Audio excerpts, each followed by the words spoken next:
Muy buenas tardes a todos, mi nombre es Ignacio Pérez, soy médico cirujano, becado en Medicina Interna y diplomado en Inteligencia Artificial. Y hoy día vamos a hablar sobre inteligencia artificial aplicada a la salud. Pensando en la motivación para esta presentación, hace falta solamente abrir las últimas publicaciones de Lancet, de Nature, para darse cuenta que la inteligencia artificial está en la inmensa mayoría de sus artículos más recientes. Ya lo decían los radiólogos a fines del año pasado, que este año iba a ser el año de la inteligencia artificial en salud. Para hablar sobre inteligencia artificial en salud, lo primero es hablar sobre inteligencia artificial.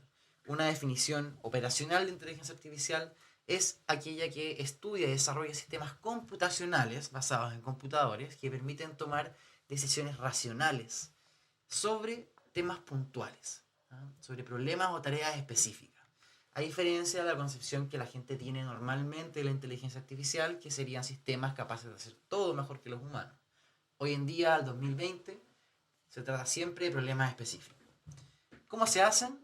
Bueno, cuando uno empieza a entrar en esta área, empieza a escuchar palabras como machine learning, como aprendizaje supervisado y no supervisado, deep learning, entre otras. Si los ordenamos un poco, vemos que hay dos grandes maneras de hacer inteligencia artificial, basado en reglas, ¿cierto? O basado en eh, machine learning. Y dentro de machine learning, una manera de hacer este aprendizaje de máquina es a través del deep learning. El aprendizaje basado en reglas, primeramente, aparte de los años 50, se basa en la formalización de los criterios de toma de decisión en reglas manuales, como por ejemplo si alguien quiere indicar un YECA en el embarazo, si la paciente está embarazada y indique el YECA, el sistema va a ver que esas dos cosas son ciertas y como hay una regla que dice que eso no puede ser, me va a tirar una alerta. Si la paciente no está embarazada, no me la va a ofrecer. Esto es bastante sencillo, ¿cierto? Para un caso puntual de uso, pero podemos imaginar que para múltiples reglas podemos conformar eventualmente algo que se conoce como un sistema experto. El desafío de la inteligencia artificial, sin embargo, es tratar de resolver problemas un poco más complejos para los cuales no siempre es tan fácil resolverlos con reglas. Y aquí es donde aparece la nueva aproximación, que es la aproximación basada en Machine Learning.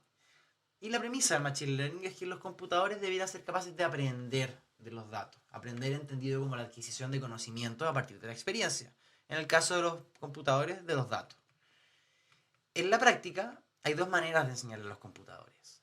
Cuando una persona se sienta y les enseña, les pasa casos etiquetados, por así decirlo, donde un caso súper puntual es la clasificación. Yo entrego datos y les digo, mira, un paciente con estos datos le va bien, con estos datos le va mal.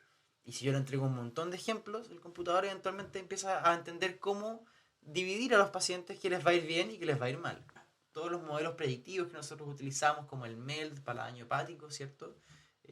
Clasifican pacientes dentro de riesgo. Y eso lo hacen en base a modelos de inteligencia artificial que ocupaban una cierta cantidad de datos etiquetados por expertos.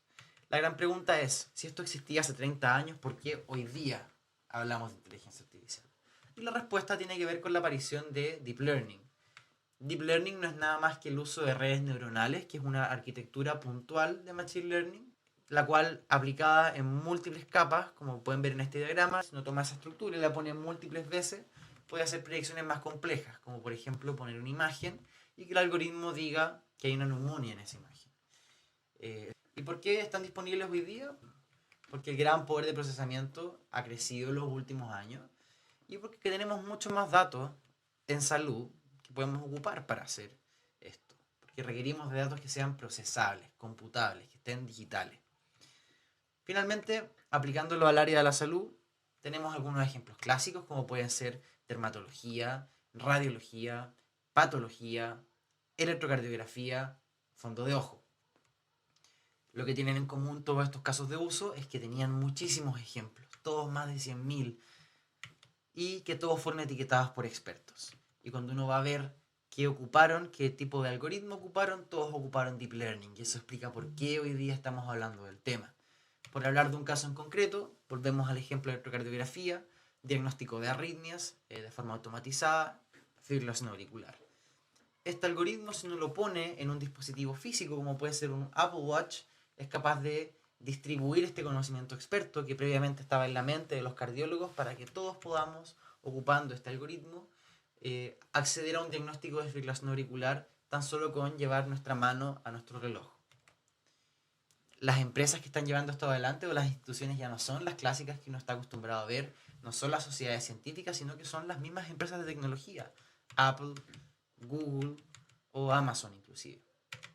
Así que, a modo de resumen, la inteligencia artificial son sistemas computacionales capaces de tomar decisiones racionales en torno a problemas o tareas específicas. Hay dos maneras de hacerlo, basado en reglas o machine learning. Machine learning es lo que la lleva hoy en día y principalmente dentro de machine learning el aprendizaje supervisado. Aplicado a la salud, hemos hablado de algunas aplicaciones clínicas, pero también deberán tener en consideración que existen aplicaciones de gestión. Y si alguno de ustedes quisiera profundizar más, yo les dejo muy recomendado este libro de Eric Topol, un cardiólogo americano, que habla precisamente de cómo estas tecnologías van a transformar la salud. Muchas gracias.